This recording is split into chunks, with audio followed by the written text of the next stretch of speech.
In the year 1834, the rolling hills of rural Virginia hid more than just old oaks and Civil War secrets.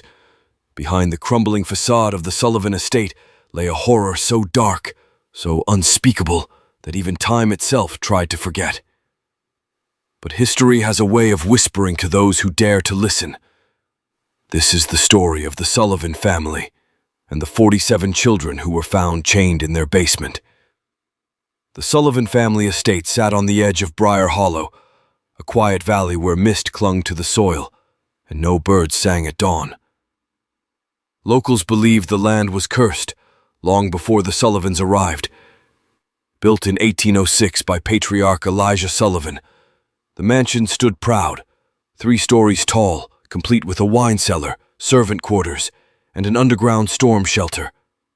Elijah, a respected physician, moved in with his wife Margaret and their 4 children. He was known for his generous nature and for taking in orphans to raise as his own. The town praised him. Until they didn't.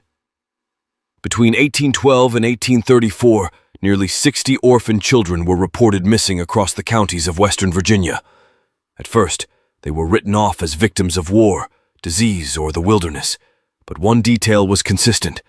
Many of the children had last been seen in the presence of a black carriage bearing the Sullivan crest. By 1827, whispers turned to rumors. Margaret Sullivan was rarely seen outside the estate.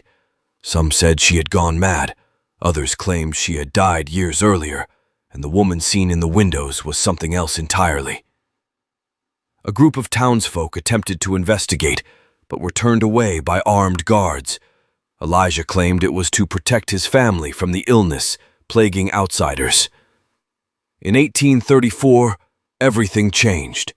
A fire broke out at the Sullivan estate, an inferno that lit the night sky for miles.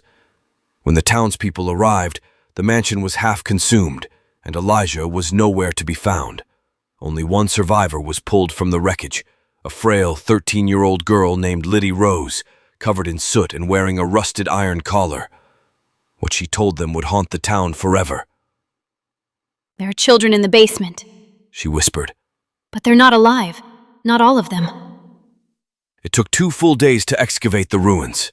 Underneath the charred remains of the estate, searchers found a sealed stone passage, hidden beneath a false wine rack. The stench was unbearable. When they opened the final door, silence greeted them. Inside were rows of narrow cages. The floor was lined with hay soaked in blood and waste.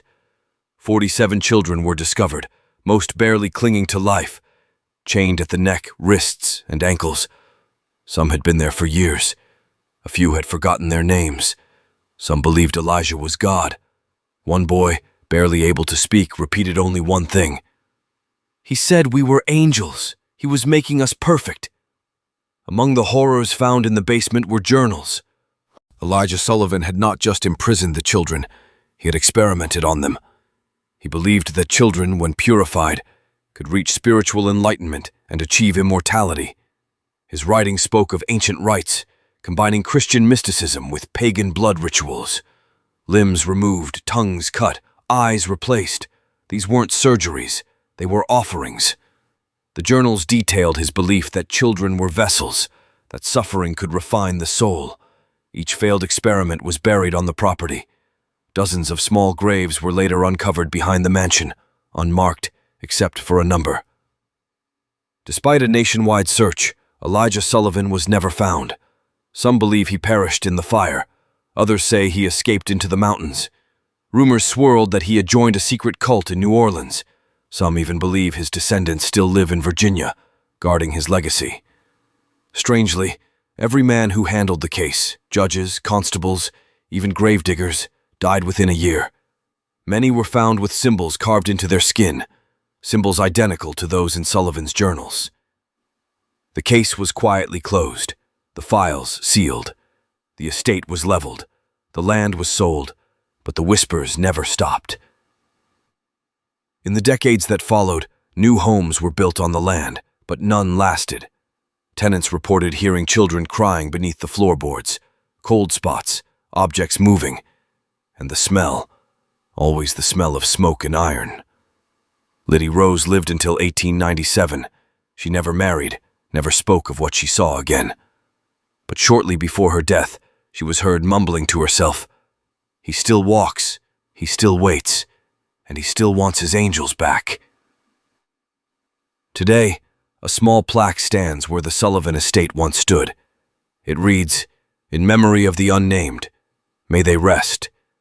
But beneath that ground, the basement still exists, sealed shut, swallowed by the earth, waiting for someone to listen. And if you're ever in Briar Hollow and hear the sound of chains dragging in the dark, don't follow it.